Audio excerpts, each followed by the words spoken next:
Congresswoman Omar, I am going to ask you a simple question.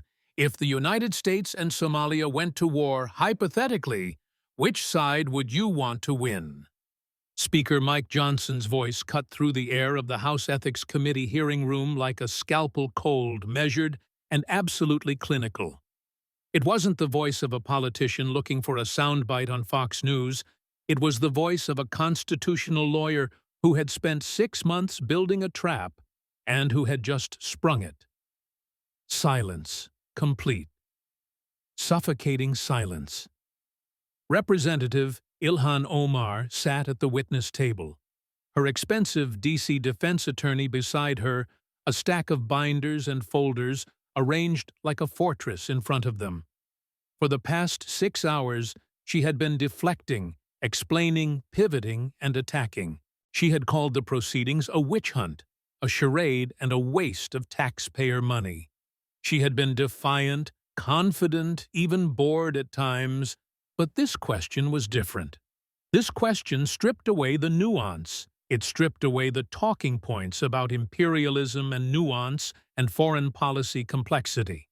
It was a binary choice, a yes or no, us or them, and everyone in that room knew she couldn't answer it.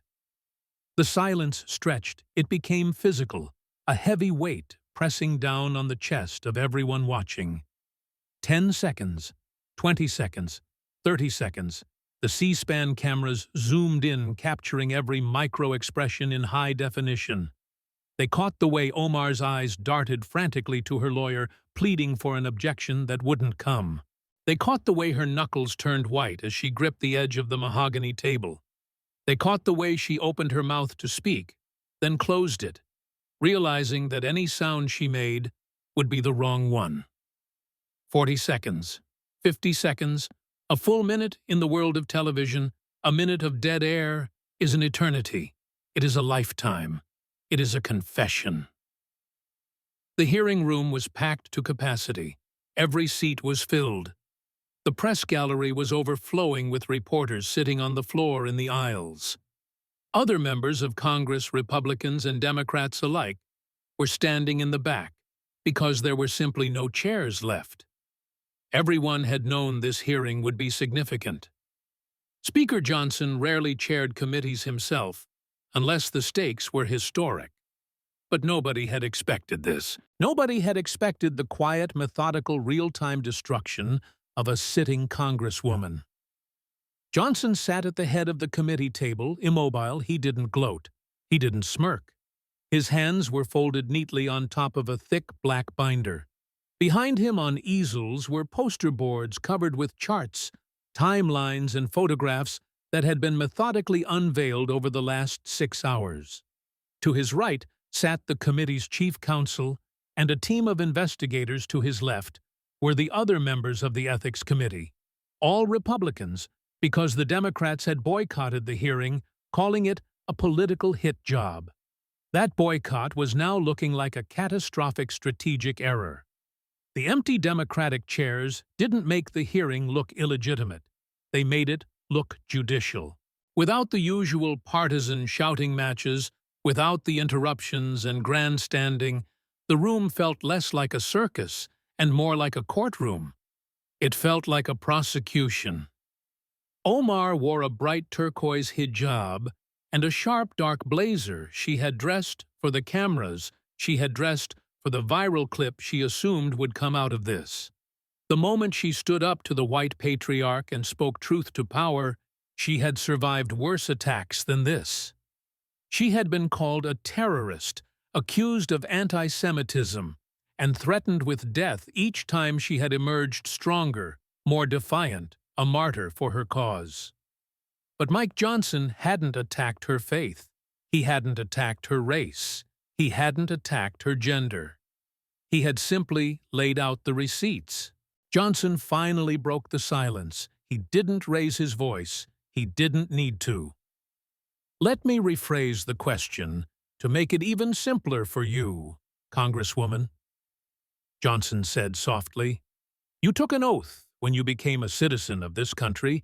You stood in a federal building, raised your right hand, and you swore to absolutely and entirely renounce and abjure all allegiance and fidelity to any foreign prince, potentate, state, or sovereignty.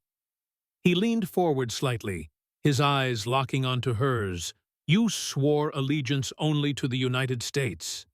Did you mean that oath when you took it, or were you lying?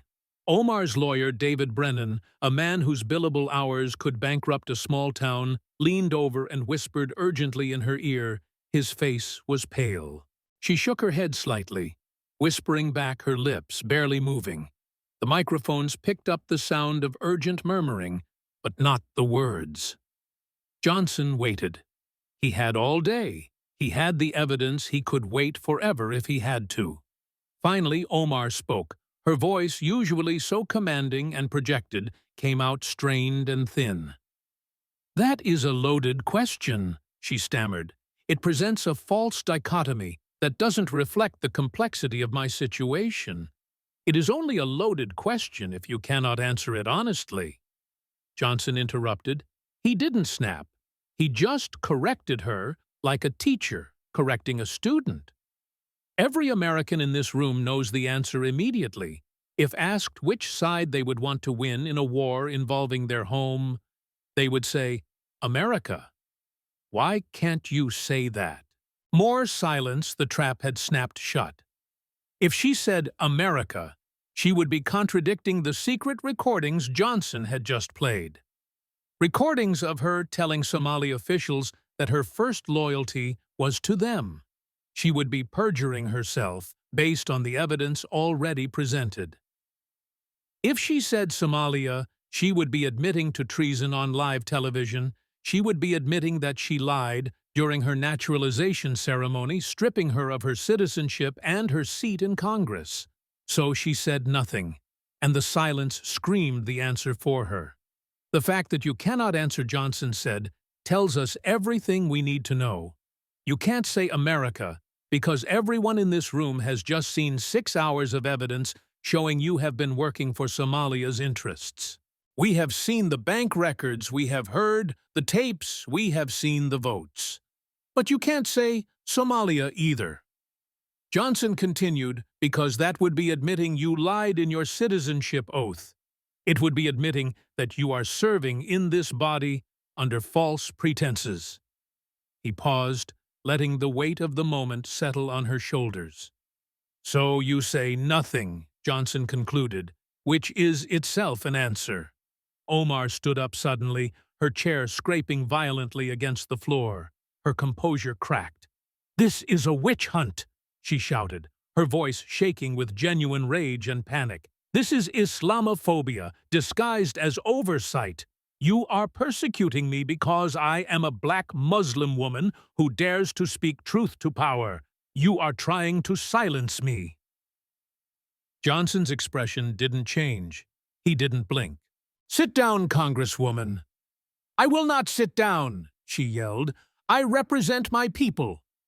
"This has nothing to do with your religion," Johnson said, his voice cutting through her shouting with icy precision. "And it has nothing to do with your race. This has to do with your actions. This has to do with documented evidence of foreign agent activity. This has to do with money you received from foreign government sources. This has to do with phone calls where you coordinated with foreign officials to undermine U.S. policy." "Sit down," Johnson repeated. She sat, because she had no choice. She sat because the sergeant-at-arms had taken a step forward from the door. She sat because her lawyer was pulling on her sleeve with desperate force. Johnson picked up a single document from his binder. "Let me show everyone what we found. This is a phone transcript, NSA Intercept March of this year. You are talking to Somalia's foreign minister."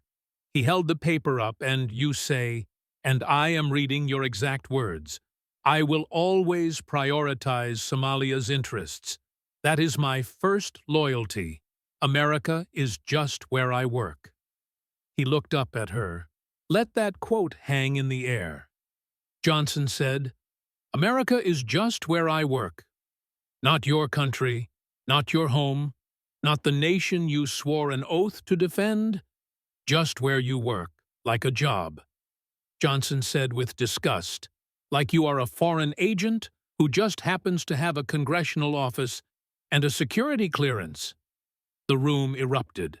To understand how we arrived at this moment, how the third-ranking Muslim in Congress ended up in a House hearing room, unable to say she would want America to win a war, you have to rewind the clock. You have to go back 8 hours to a time when Ilhan Omar walked into the Longworth House office building thinking she was untouchable. It was 8:15 a.m., 8 hours before the silence. Representative Omar sat in her office suite surrounded by the trappings of her power. The walls were lined with framed magazine covers and photos of her speaking to adoring crowds. She was relaxed, scrolling through Twitter on her phone, sipping coffee. Across from her sat David Brennan, her high-priced attorney, and Marcus Osman, her chief of staff. They have nothing, Omar said, chuckling as she read a tweet from a supporter. Look at this. My base is already mobilized. They are calling it a racist show trial. The hashtags are trending. We are going to raise $1 million off this hearing by noon. She looked up at Brennan. Mike Johnson has been investigating me for 6 months. If they had anything real, it would have leaked by now. This is just red meat for the mega base. It's theater. Brennan nodded, flipping through a folder of anticipated questions. The subpoena is broadsure. FARA compliance communications with foreign officials, campaign finance. It's a standard fishing expedition. We stonewall on anything sensitive. We invoke privileges where applicable. The Democrats are boycotting, which plays into our hands. It delegitimizes the whole thing without a quorum for formal action. They can't do much but talk. Marcus Osman was flipping through a stack of pre-written press releases. The media strategy is set, he said confidently. The second they go after you on Somalia, we frame it as attacking your advocacy for refugees. If they bring up money, we say all contributions were FEC compliant. If they question your foreign policy, we pivot to the First Amendment and your right to criticize U.S. imperialism. We make this about free speech and identity. Omar nodded, feeling the familiar surge of adrenaline. I'm not worried, she said. I've survived worse than Mike Johnson. Trump went after me. McCarthy threatened me. I'm still here. They always overplay their hand. They always look like bullies. And I always win. She stood up and checked her reflection in the mirror. She looked powerful. She looked ready. She had no idea that she was walking into a slaughter. 3 blocks away in the Speaker's office inside the Capitol, the atmosphere was entirely different. There was no laughter. There was no scrolling through Twitter. There was only the quiet rustle of paper. Mike Johnson sat at his desk surrounded by binders. He wasn't acting like a politician preparing for a debate. He was acting like a prosecutor preparing for a murder trial. Before he entered politics, Johnson had been a constitutional lawyer. He understood the rules of evidence. He understood the burden of proof. Across from him sat Tom Emerson, the committee's chief counsel, a former assistant U.S. attorney who had spent 20 years putting corrupt officials in prison. We are ready, Emerson said quietly. Everything is documented. Every claim is sourced. Every piece of evidence would hold up in federal court. Johnson ran his hand over the binders. There were 4 of them, color-coded red financial evidence, blue communications intercepts, green voting records, yellow witness statements. Walk me through the sequencing one more time, Johnson said. I want to make sure the trap is unavoidable. Emerson pulled out a timeline. Phase 1, the money. We established the pattern. We show that her campaigns received $1.3 million from sources with direct ties to the Somali government. We trace the shell companies, we trace the pass-through entities. We show it wasn't just donations, it was laundering. Phase 2, The communications we introduced, the FISA warrants. We have 43 calls intercepted by the NSA between her and Somali officials. We don't use the classified ones, obviously, but we use the declassified intercepts, where she is coordinating on legislation. We play the audio. Phase 3, the votes. We overlay the money with the voting record. We show the 23 times she voted against U.S. interests and how every single vote came within 2 weeks of a payment or a call. We establish the quid pro quo. Phase 4. The witnesses. Emerson tapped the yellow binder. This is the kill shot. We have 3 Somali American constituents, registered Democrats, people who voted for her. They are willing to testify under oath that she told them privately that her loyalty is to Somalia first. One of them recorded the conversation. Johnson looked up sharply. The recording is clean, admissible. Emerson confirmed, Minnesota is a one-party consent state. The constituent recorded her own conversation. It is legal and it is devastating. You hear her voice saying, "You will always be Somali in your heart. That is where your loyalty should be." Johnson nodded slowly. And then, Emerson said, we ask the question. We ask her simply where her loyalty lies.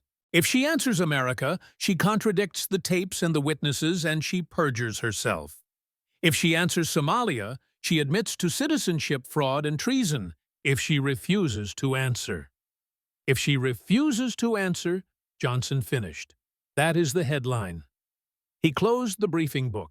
He felt a heavy responsibility. He wasn't just trying to win a news cycle, he was about to dismantle a colleague. Tone is everything, Johnson said, standing up. I am not attacking her personally. I am not questioning her faith. I am not questioning her background. I am presenting evidence of specific actions that violate federal law. Clinical. Emerson agreed. Professional. Prosecutorial. Let the facts speak, Johnson said at 9:30 a.m. Ilhan Omar walked out of her office.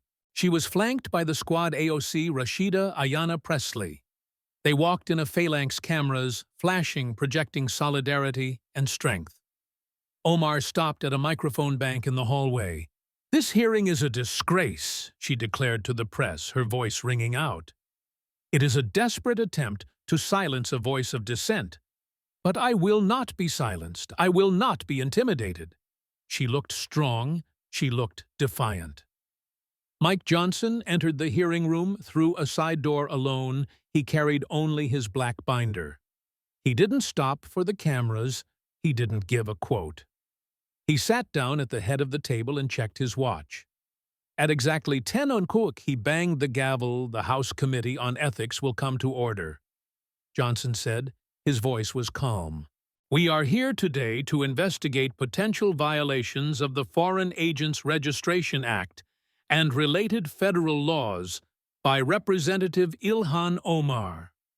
Omar sat across from him, smirking slightly.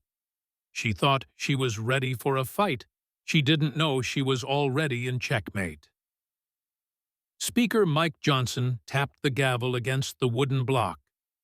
It was a singular, sharp sound that cut through the murmurs in the hearing room. Congresswoman Omar Johnson said, his voice devoid of theatricality.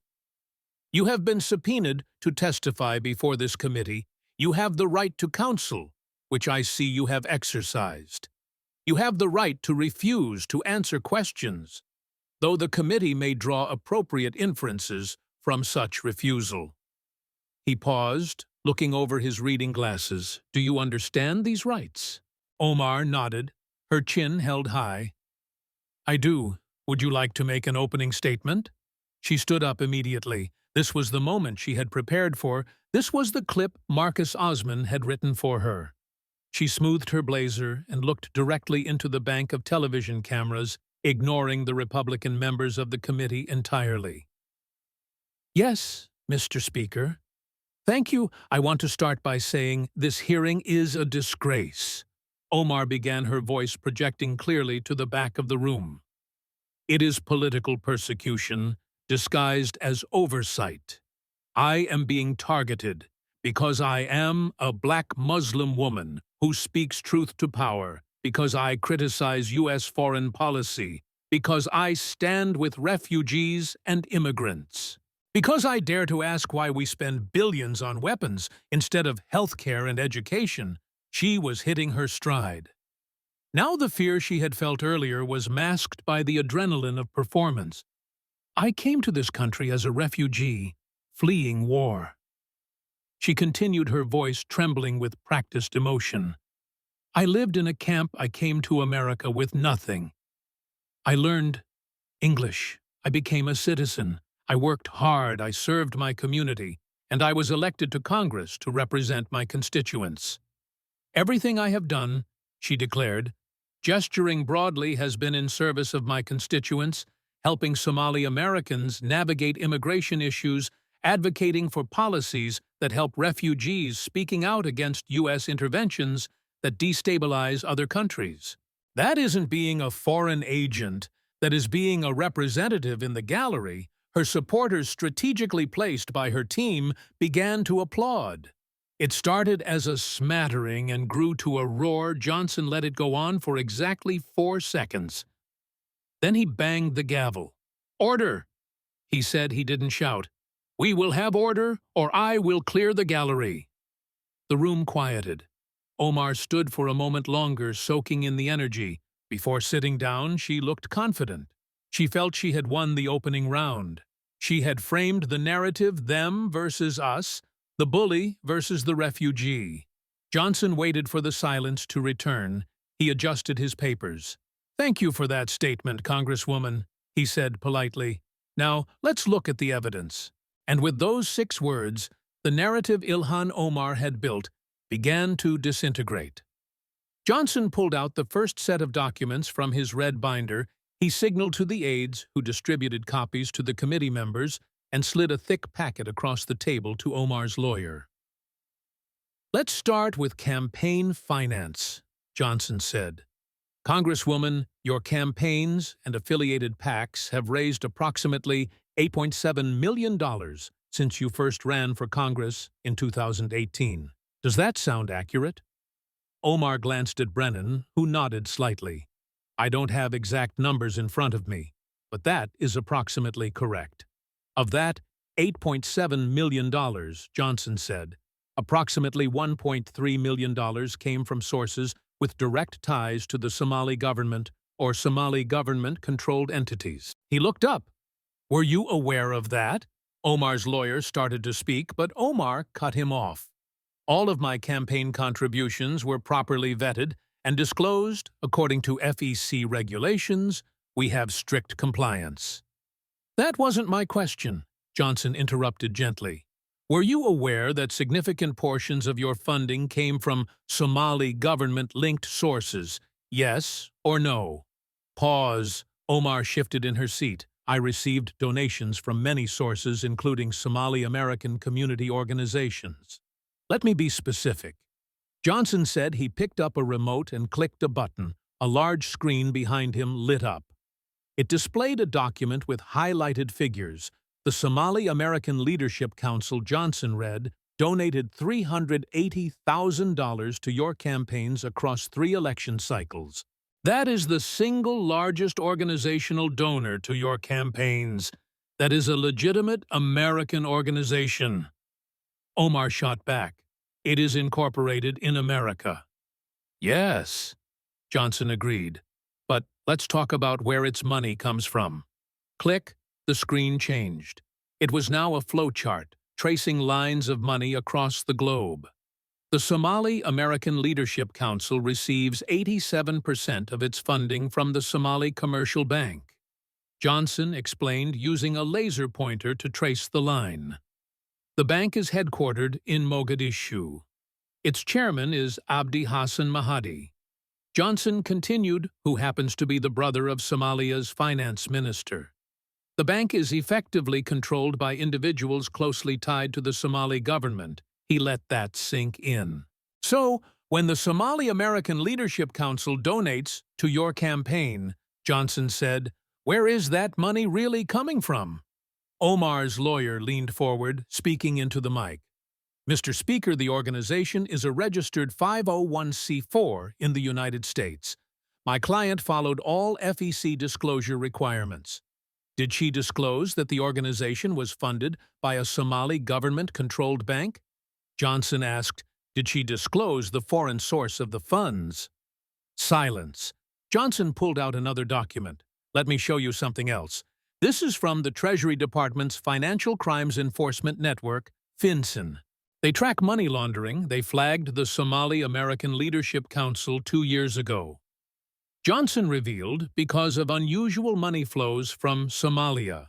Large wire transfers from Mogadishu timed to coincide exactly with U.S. election cycles. He showed the timeline on the screen. June 2020, $150,000 wired from Mogadishu to the council. 2 weeks later, $75,000 donated to your campaign. October 2022, $100,000 from Mogadishu. 3 weeks later, $100,000 to your campaign. The pattern repeats, Johnson said. Through 2022 through 2024, he looked at Omar.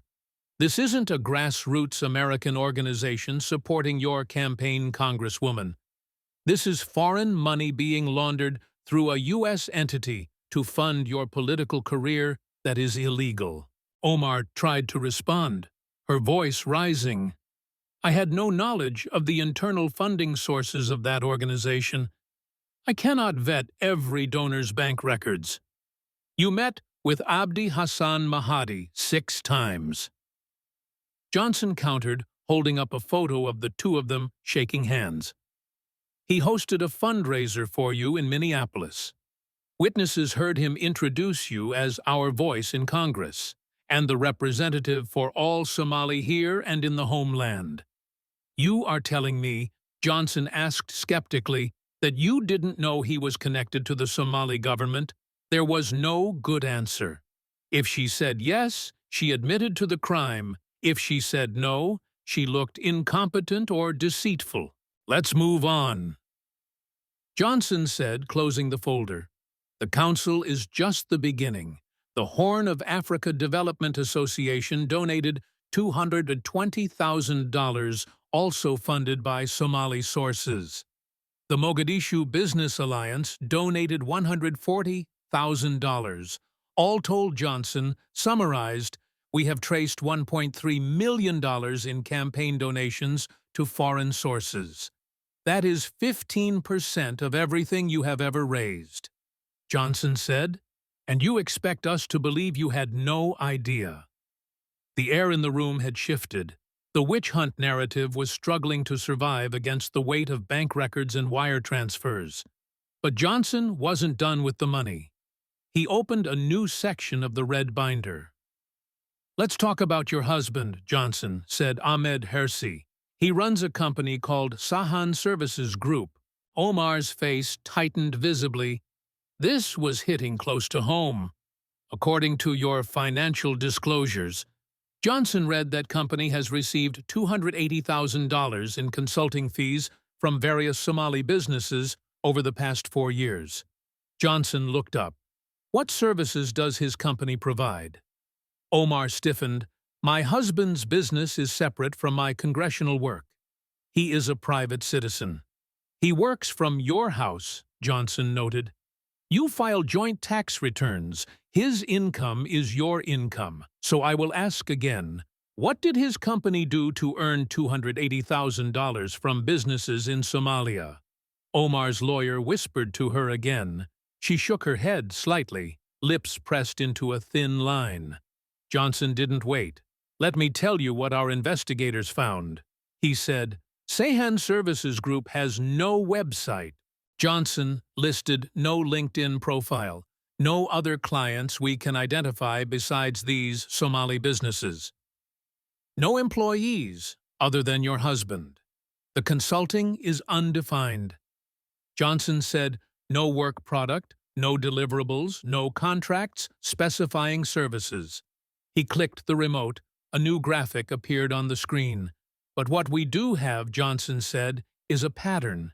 The screen showed a timeline divided into two columns. Left column payments to Sahan Services Group. Right column, Ilhan Omar's votes on Somalia-related bills. Every payment to his company, Johnson said, slowly came within 2 weeks of you voting on Somalia-related legislation. Every single payment. He walked the committee through the chart payment, March 15, 2022. $35,000 vote. March 28, 2022, you voted against sanctions on Somali officials. Payment June 3, 2022. $40,000 vote, June 14, 2022. You voted against placing conditions on U.S. aid to Somalia. Payment September 10, 2023. $25,000 vote, September 22, 2023.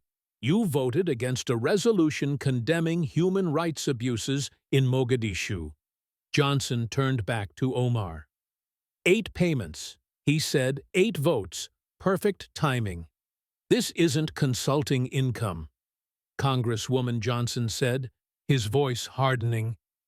These are payments for your votes. This is corruption.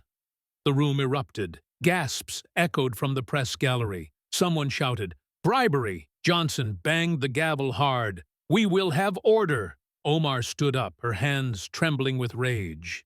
"This is outrageous. Speculation based on coincidence. You are attacking my family because you cannot attack my record. Sit down!" Congresswoman Johnson ordered 8 times. Is not a coincidence. Johnson said, his voice rising over the commotion. That is a pattern. That is evidence. That is a quid pro quo so clear that any federal prosecutor would take it to a jury in a heartbeat. He stared at her until she slowly lowered herself back into the chair. She looked trapped. The defiance was gone, replaced by the cornered look of someone who realizes the walls are closing in. Johnson closed the red binder. He moved it to the side of the table. Then he reached for the blue binder. "We have talked about the money," Johnson said, his voice returning to that terrifyingly calm, clinical tone. "Now, let's talk about the coordination. Let's talk about your communications with Somali government officials. How many times," Johnson asked, opening the blue folder, "would you estimate you have spoken with members of Somalia's government since taking office in 2019? Omar looked wary. "I don't keep account as part of my work, helping constituents with immigration and consular issues. I speak to many." "The FBI has a count," Johnson interrupted. He looked at the page. "You have had documented contact with Somali government officials 127 times in the past 4 years. Johnson said phone calls, in-person meetings, encrypted messages, 127 times. Johnson repeated, "That is more contact than most State Department officials working on Somalia policy have with that government." He paused. "Now, most of those communications are probably routine." Johnson allowed, helping a constituent with a visa issue, following up on a passport problem that is normal congressional work. But 43 of those communications were different. He pulled out a transcript marked "Top Secret, No Foreign," with the classification lines redacted. 43 times.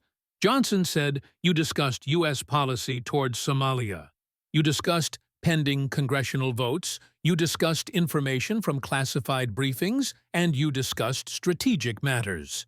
And Johnson added, looking straight at her, "We have the transcripts." The room was still reeling from the audio recording of Ilhan Omar sharing classified information with a foreign ambassador when Mike Johnson signaled the bailiff.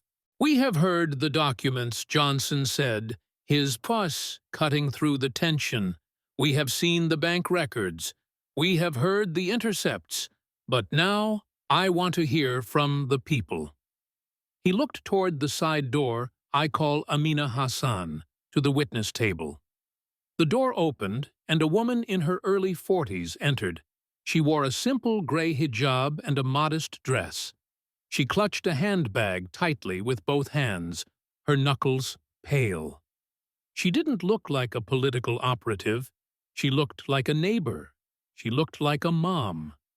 She took her seat at the witness table a few feet away from where Omar sat. Omar stared at her eyes, narrowed, trying to place the face. Ms. Hassan Johnson said gently, "Thank you for being here. I know this is difficult. Please, for the record, tell the committee about yourself." Amina leaned into the microphone. Her voice was quiet, accented but clear.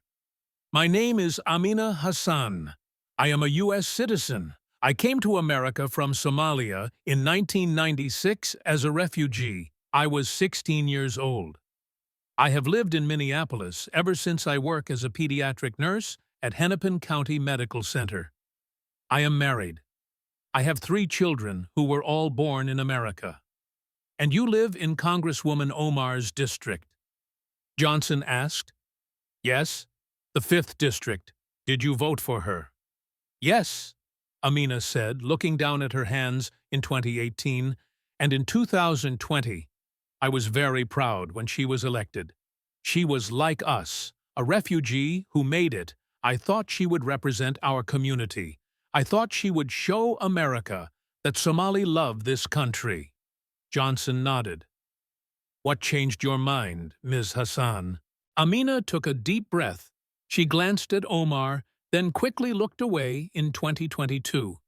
Amina said, "There was a town hall meeting in the Cedar Riverside neighborhood. I attended because I wanted to ask about programs to help refugees integrate English classes, civics classes, job training." "What happened?" I asked. "My question." Amina said, "I said that many refugees want to integrate fully, to become American in their hearts, but need support." And she got angry. Amina's voice grew stronger. She told the room that we shouldn't have to assimilate. She said that assimilation is a form of colonization. She said we should keep our Somali identity first. "Did you speak to her afterwards?"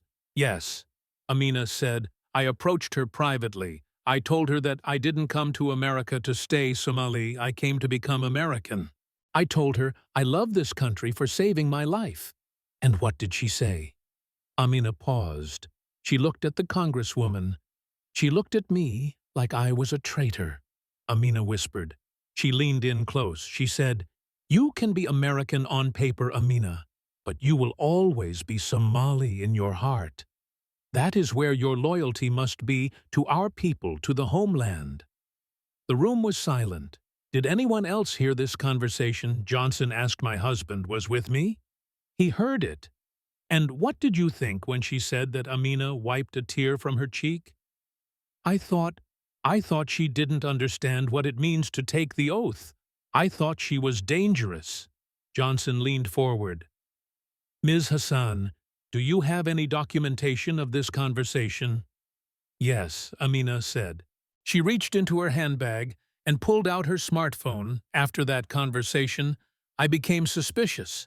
I was worried she was misleading our community. So the next time I saw her at a fundraising dinner a few months later, I turned on my voice memo app. I recorded our conversation."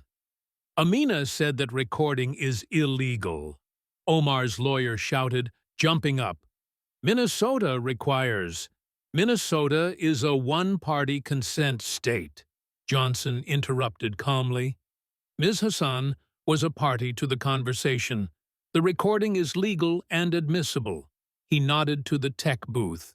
"Please, play the file labeled Hassan Exhibit A." The audio crackled over the speakers. The background noise of clinking silverware and murmuring voices faded as Ilhan Omar's voice cut through, unmistakable and sharp. "You have to understand, Amina. We are Somali first. That doesn't change just because we have American passports. Our loyalty, our identity, our purpose, that is all tied to Somalia. America is just where we live now. It is a place to work. But Somalia is who we are." The recording ended. The silence that followed was different from the earlier silences. It wasn't shocked, it was finalized. The out-of-context defense was dead. The constituent service defense was dead. Johnson looked at the witness. Ms. Hassan, he asked, based on your interactions with her, do you believe Representative Omar's first loyalty is to the United States or to Somalia? Amina didn't hesitate to Somalia. She said without question. Johnson dismissed the witness. Two more Somali-American witnesses followed a business owner who was told he wasn't Somali enough because he flew an American flag at his shop, a student who was scolded for wanting to join the U.S. military. The pattern was absolute. Johnson turned back to Omar. She was no longer looking at the cameras. She was staring at the table. Her hands clenched in her lap. The defense of Islamophobia does not work here, Congresswoman Johnson said quietly. These are your constituents, your neighbors, people who share your faith and your background, and they are telling us under oath that you demanded they be loyal to a foreign nation. Mike Johnson closed the yellow binder. He stacked it neatly on top of the others. The red binder money, the blue binder calls, the green binder votes, and now the witnesses. He folded his hands and looked at Ilhan Omar. Congresswoman, he said, let's talk about your citizenship. Omar's head snapped up. This was the nuclear option. You became a naturalized U.S. citizen in 2000. Johnson recounted, do you remember the ceremony? Of course, she said, her voice raspy. Do you remember the oath you took? I took the standard oath. Let me read it to you, Johnson said, just to make sure we all understand exactly what you swore before God. And the federal government, he picked up a piece of parchment paper. He read slowly, enunciating every syllable. I hereby declare on oath that I absolutely and entirely renounce and abjure all allegiance and fidelity to any foreign prince potentate, state or sovereignty of whom or which I have heretofore been a subject or citizen. He looked up. Absolutely and entirely renounce, Johnson repeated. You swore to give up all allegiance to Somalia. Did you mean that? Of course I meant it, she snapped. Then, why, Johnson asked, pointing to the blue binder. Did you tell the Somali foreign minister that your first loyalty is to Somalia? Why, he pointed to the witness table. Did you tell Amina Hassan that Somalia is who we are? Why, he pointed to the screen. Did you vote for Somalia's interests over America's interests? 23 times in a row. Those statements are the exact opposite of the oath you took. Johnson said. He looked back at the parchment. The oath continues, I will support and defend the Constitution and laws of the United States of America against all enemies, foreign and domestic. That I will bear true faith and allegiance to the same true faith. And allegiance, Johnson said, you shared. Classified U.S. military intelligence with a foreign government. Johnson reminded her. You warned them about our drone operations. You told them to prepare. That is not true faith and allegiance, Johnson said. That is betrayal. He read the final line of the oath. I take this obligation freely, without any mental reservation or purpose of evasion. Johnson leaned forward, his voice dropping to a whisper that carried to every corner of the room. Without any mental reservation, did you take that oath freely? Congresswoman, or did you have a mental reservation? Did you think to yourself, I will say these words to get the passport, but I don't really mean them? Omar's lawyer objected, shouting something about speculation, but Johnson bulldozed right over him. Because based on the evidence we have seen today, Johnson said, based on the money, the phone calls, the coordination, the votes, and your own voice on tape, it appears you never actually renounced your allegiance to Somalia. You took the oath, Johnson said. You got the citizenship, you ran for Congress, and you have been serving the Somali government the entire time. That is citizenship fraud, Congresswoman Johnson declared. That is grounds for revoking your citizenship. That is grounds for denaturalization. That is grounds for deportation. And he added, "It is grounds for removing you from the House of Representatives." Omar looked terrified. For the first time, she wasn't thinking about her next tweet. She was thinking about prison. She was thinking about losing her country. Johnson picked up a final sheet of paper based on the findings of this committee. He announced formally, "We are making the following immediate referrals.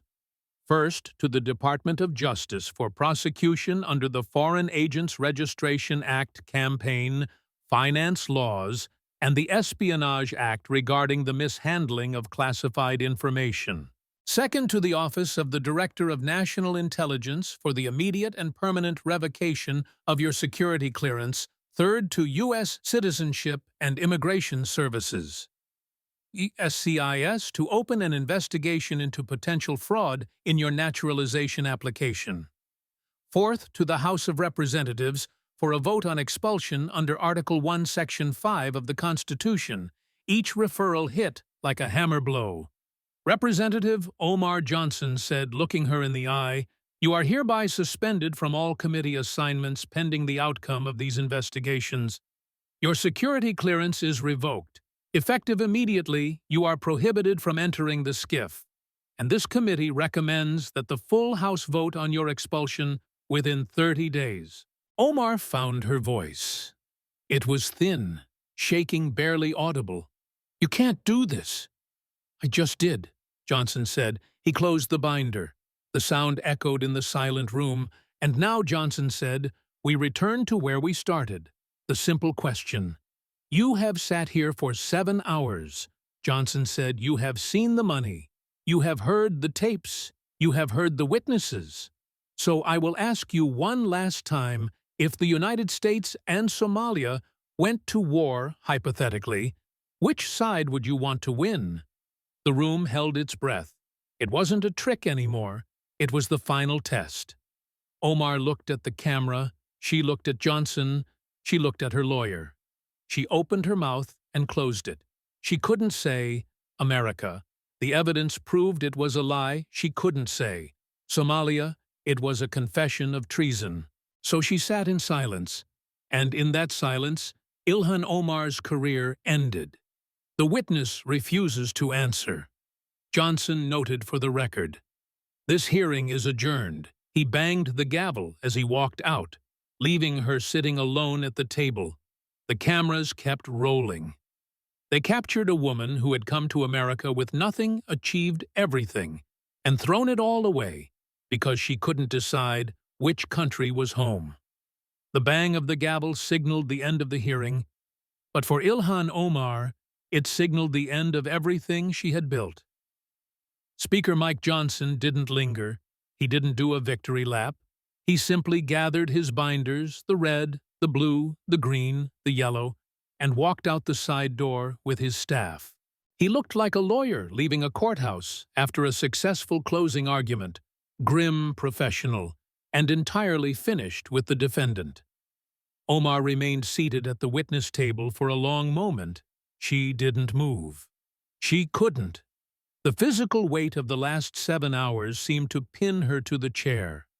Her lawyer, David Brennan, was already packing up his briefcase, his movements jerky and agitated. He wasn't whispering anymore. He was avoiding eye contact. He knew a losing cause when he saw one, and he was already calculating how to distance his firm from the coming radioactive fallout. In the gallery, the supporters who had cheered so loudly at the beginning were now quiet. They had come expecting a protest. They had witnessed an autopsy. They had heard the recordings. They had seen the bank transfers. It is hard to chant slogans when you have just heard your hero tell a foreign official that America is just a workspace. Omar finally stood up. Her legs felt heavy. She looked toward the press gallery, usually her sanctuary, expecting the friendly faces of reporters who would help her spin this. Instead, she saw heads down typing furiously. Or worse, she saw eyes looking at her with a new cold appraisal. They weren't looking at a celebrity anymore. They were looking at a suspect. She tried to walk out with dignity. She straightened her blazer and lifted her chin. She moved toward the door, flanked by her staff. But as she entered the hallway, the wall of sound hit her. It wasn't the usual chaotic shouting of questions, it was a specific repetitive demand. "Congresswoman, will you resign? Did you take money from the Somali government? Why couldn't you say you wanted America to win? Are you a foreign agent?" She pushed through the mob, ignoring them, her eyes fixed on the elevator doors. But she couldn't outrun the digital age. By the time she reached her office, the destruction was already viral. The clip of her silence, that excruciating 60-second freeze when asked if she wanted America to win a war, had been viewed 10 million times in 20 minutes. It was playing on every screen in the Capitol. It was playing on phones in the subway. It was playing in living rooms in Minneapolis. But the silence was just the headline. The details were the story. The audio recording of her saying, "America is just where I work," was looping on cable news. It didn't matter what network you turned on, her voice was there betraying her oath in high definition. CNN legal experts say the FARA evidence against Omar is overwhelming. MSNBC Democrats struggle to defend Omar amid espionage allegations. Fox News traitor in the House. The political isolation happened at the speed of light, usually when a member of the squad came under fire. The defense was immediate and coordinated. Tweets would fly, statements would be issued, condemning racist attacks. The progressive machine would spin into gear. Tonight, the machine was broken. Representative Rashida was asked for a comment by a reporter in the hallway. She didn't stop. "I haven't seen the evidence," she muttered, hurrying into an elevator. Representative Alexandria Ocasio-Cortez, usually the first to the keyboard, had been silent on Twitter for 4 hours. The Democratic leadership didn't just step back, they vanished. Hakeem Jeffries issued a statement at 6 p.m. It was 2 sentences long, and it was a death sentence for her career. The allegations presented today are grave and implicate national security.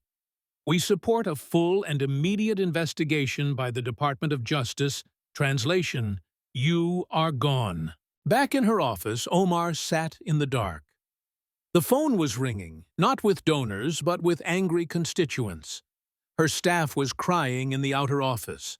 Some were shredding papers, though it was too late for that. She looked at the framed photo on her desk, a picture of her swearing in ceremony, her hand on the Quran, her smile bright. She remembered feeling like she had conquered the world that day. Now she realized she had never really understood the victory she thought she had won.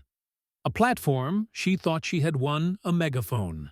She didn't realize she had entered a contract, and today the breach of that contract had been laid bare for the world to see. The end didn't drag on for months. Mike Johnson had designed the hearing not just to expose, but to terminate the evidence was too absolute for delay. 3 weeks later, the House of Representatives convened for a vote that had happened only 5 times in American history. HRE's 902 resolution to expel Representative Ilhan Omar from the House of Representatives. The mood on the floor was somber. There was no shouting. There were no protest signs. The sheer volume of evidence, the FISA tapes, the bank records, the witness testimony had sucked the oxygen out of any partisan defense. Even the most progressive members of the House couldn't defend the indefensible. They couldn't go back to their districts and explain why they voted to keep a member who admitted on tape that her loyalty belonged to a foreign nation. When the clerk called the roll, the ayes didn't just come from the Republican side of the aisle. "I," said a moderate Democrat from Virginia. "I," said a vulnerable Democrat from Pennsylvania. "I," said a senior Democrat from New York. The final tally flashed on the board, 307 to 118. 62. Our Democrats joined all Republicans. It was a landslide. It was a repudiation. Ilhan Omar stood in the well of the house for the last time. She tried to give a defiant speech, shouting about how history would vindicate her, but nobody was listening. The chamber was already emptying. The sergeant-at-arms waited respectfully but firmly at the edge of the floor to collect her member pin. She was stripped of her title. She was stripped of her office. She was stripped of her power. But the expulsion was just the beginning of her nightmare. 2 days later, the Department of Justice unsealed a federal indictment, United States of America versus Ilhan Omar, Count 1 to 3, violation of the Foreign Agents Registration Act, FARA. Count 4 to 5, campaign finance fraud. Count 6, mishandling of classified information. Count 7, wire fraud. The indictment laid out the timeline Mike Johnson had presented, but with even more detail. It listed the specific dates of the wire transfers. It listed the specific classified documents she had verbally summarized to foreign officials. It was a roadmap to prison. Simultaneously, U.S. Citizenship and Immigration Services, USCIS, formally opened a denaturalization proceeding. The notice was delivered to her home. It stated that because she had taken the oath of citizenship with a mental reservation proven by her own statements regarding her loyalty, her citizenship had been obtained by fraud. She was facing the loss of her freedom and the loss of her country. Back in Minneapolis, the 5th District was reeling, but not in the way Omar had predicted. There were no riots. There was no uprising. Instead, there was a quiet, determined reclamation. The 3 witnesses who had testified, Amina Hassan and the others, formed a new organization, Somali Americans for American Values. They held a press conference in the Cedar Riverside neighborhood, standing in front of a massive American flag. "We did not come here to be a colony of Mogadishu," Amina Hassan told the crowd, her voice amplified by a loudspeaker. "We came here to be free. Ilhan Omar told us we had to choose between our heritage and our home. She was wrong. We choose America. Amina said we choose the Constitution. We choose the country that saved us." The applause was thunderous. It was the sound of a community shaking off the shackles of a leader who had used them as political props. 6 months later, Ilhan Omar sat in a small apartment in D.C., awaiting trial. Her passport had been surrendered. Her ankle monitor blinked green in the dim light. She watched the news on a muted TV. A special election was being held for her vacant seat. The leading candidate was a Somali-American woman, a former Marine veteran who ran on a platform of patriotism and service. Omar turned off the TV. She sat in the silence, thinking about the question Mike Johnson had asked her: if the United States and Somalia went to war, which side would you want to win? She realized now that she had been fighting a war inside herself for 20 years. She had wanted the benefits of America, the power, the money, the platform, but she had refused to give it her heart. She had tried to serve 2 masters, and in the end, she was left with neither. The lesson was brutal and permanent. You can be a critic of America, you can be a reformer, you can be a dissenter, but you cannot be a traitor to the oath. When you raise your right hand and swear allegiance, it is a blood pact with the Constitution. Ilhan Omar broke that pact, and the Constitution broke her back. Narrator voice returns. This story is a warning to anyone who thinks the oath of office is just words. On a page, Mike Johnson didn't destroy Ilhan Omar with insults. He destroyed her with the truth she tried to hide. Loyalty isn't divisible. You cannot be 50% American when the stakes are life and death. You have to choose. If this story reminded you why the oath matters, hit that like button. If you believe that our representatives must put America first, share this video. And if you want to see more deep dives into the evidence they don't want you to see, subscribe. because the truth is coming and no one is above it. In Minneapolis, the Cedar Riverside neighborhood, often affectionately called Little Mogadishu, felt different. That evening, there were no riots, there were no burning tires in the streets. There was no angry mob marching on the federal building to demand the release of their representative. Instead, there was a quiet, suffocating sense of betrayal. Amina Hassan sat in her living room, her 3 children doing homework at the kitchen table. The television was on, tuned to the local news. The volume was low, but the words were inescapable. They were playing the clip that was circulating around the globe, the 60 seconds of silence, where Ilhan Omar couldn't say she wanted America to win. Then they played the audio recording, "America is just where we live. Now it is a place to work, but Somalia is who we are." Amina watched the screen, her tea growing cold in her hands. She remembered the hope she had felt in 2018. She remembered the pride of seeing a Somali woman in a hijab standing in the U.S. Capitol. She remembered telling her daughters, "See in America, anything is possible." Now she realized that the woman on the screen hadn't been fighting for them, she had been using them.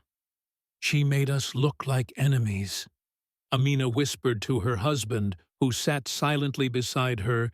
"She made us look like we don't belong here. She told the world that we are lying when we say we love this country." That was the true damage of Ilhan Omar's legacy. It wasn't just the money or the classified leaks, it was the shadow she had cast over an entire community of refugees, who simply wanted to be Americans. By refusing to renounce her foreign allegiance, she had validated every suspicion, every slur, and every doubt ever cast upon them. Across the neighborhood, in the halal markets and the community centers, the mood was the same. Men who had driven taxis for 20 years to put their kids through college shook their heads in disgust. Women who had started small businesses stared at the floor. They had escaped warlords, they had escaped corruption, they had come to Minnesota for the rule of law. And now their representative was facing federal indictment for bringing the corruption of the old country into the halls of the new one 300 miles away. Speaker Mike Johnson sat in his office in the Capitol. The hearing room was empty. The cameras were gone. The halls were quiet. His communications director walked in, looking energized. "Mr. Speaker, the numbers are incredible." The aide said, holding up a tablet, "The clip has 50 million views. Donations to the NRCC are up 200% in 4 hours. Every cable network wants you for the morning shows. You destroyed her." Johnson didn't smile. He didn't look up from his desk, where he was methodically organizing the binders, red, blue, green, yellow, into a storage box. "We didn't destroy her," Johnson said quietly. "She destroyed herself. All we did was turn on the lights." "But, sir," the aide pressed, "this is a massive political win. We need to capitalize. We should do a press conference on the steps tomorrow. Spike the football." Johnson stopped. He looked at the aide with a stern, teacher-like expression. "No," Johnson said, "there will be no spiking of the football. This isn't a game." A member of the United States Congress was just exposed as a foreign agent. That is a tragedy for the country. It means our vetting failed. It means our security clearance process failed. It means a district in Minnesota was lied to for 6 years. He closed the box and taped it shut. "We did our duty," Johnson said. "We upheld the Constitution. That is enough. Go home." The aide nodded, chastened, and left the room. Johnson sat alone for a moment. He thought about the oath, "I will support and defend the Constitution of the United States against all enemies, foreign and domestic." He had said those words. Ilhan Omar had said those words. The difference was he feared the consequences of breaking them. She evidently did not. His phone buzzed on the desk. It was a text message from the chairman of the House Oversight Committee. The referral is ready for the next one. Different name, same pattern. Evidence looks solid. Johnson stared at the phone. There was no joy in it, just the heavy realization that the rot went deeper than one person. The filing cabinet of corruption was deep, and they were only on the first drawer. He sighed, picked up his pen, and texted back, "Bring the binders to my office at 8 ang." He turned off the lamp. The work would continue tomorrow.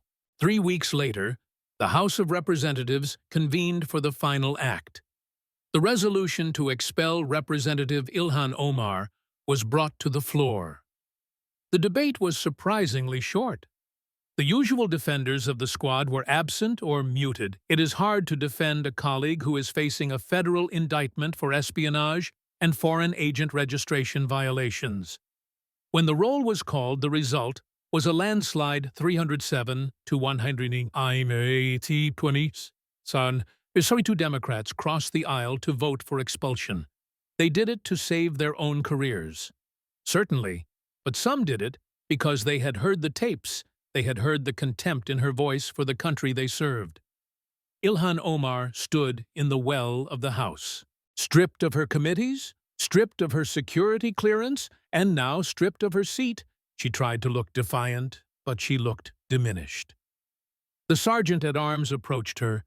"Madam," he said respectfully but firmly, "I must ask for your pin," slowly with shaking hands. She unfastened the Member of Congress pin from her lapel, the pin that gave her access to the floor, to the cloakroom, to power. She placed it in his hand. She walked out of the chamber, a private citizen, but the American justice system was just getting started. 2 days later, the Department of Justice unsealed the indictment. United States versus Ilhan Omar, 7 counts, including violations of FARA wire fraud and mishandling national defense information simultaneously, U.S. citizenship and immigration services. USCIS formally initiated denaturalization proceedings. The logic was legally airtight because she had sworn an oath of allegiance to the U.S., while secretly maintaining allegiance to Somalia. As proven by her own statements, her citizenship had been obtained through fraud. She was facing prison, followed by deportation back in Minneapolis. The special election to replace her was held 3 months later. The winner wasn't a hand-picked successor from Omar's political machine. It was Amina Hassan, the nurse who had testified against her. Amina hadn't wanted to run, but the community had drafted her. They wanted someone who represented the true immigrant story. The story of gratitude, integration, and patriotism in her victory speech. Amina stood in front of an American flag. "We are not here to change America," Amina told the cheering crowd. "We are here because America changed us. We are here to serve the country that saved our lives. Never again will we let someone use our identity to divide us from our neighbors." The district healed. The rhetoric cooled. The reputation of the Somali-American community, tarnished by Omar's dual loyalty, began to be restored by a new generation of leaders who understood what the oath meant. 6 months later, Ilhan Omar sat in a federal holding facility in Virginia, awaiting the start of her trial. Her passport was gone. Her Twitter account was silent. The cameras had moved on to the next scandal. She had time to think. Now she thought about the interview Mike Johnson had referenced. She thought about the moment of silence. If the United States and Somalia went to war, which side would you want to win? She realized too late that she had tried to be a citizen of the world, and in doing so had become a citizen of nowhere. She had tried to leverage the power of the United States to serve the interests of Somalia, and the Constitution had crushed her for it. The lesson was brutal, permanent, and etched into the history books. You can be a critic, you can be a reformer, you can be a radical, but you cannot be a traitor to the oath. When you raise your right hand and swear allegiance, it is a blood pact. It demands your soul. It demands your total loyalty. Ilhan Omar held something back. She kept a piece of her loyalty for herself, for her ego. for a foreign power, and in the end, it cost her everything. Narrator. Voice returns. This story is a warning to every elected official who forgets who they work for. Mike Johnson didn't destroy Ilhan Omar with insults or political ads. He destroyed her with the truth she spoke when she thought no one was listening. Loyalty isn't divisible. You cannot be 50% American when the stakes are high. You have to choose. Ilhan Omar chose Somalia, and America showed her the door. If this story reminded you why the oath of office is sacred, hit that like button. If you believe that our representatives must put America first, always share this video. And if you want to see more deep dives into the evidence they don't want you to see, involving the other binders in Mike Johnson's office, subscribe, because the truth is coming. The filing cabinet is full, and no one is above the oath.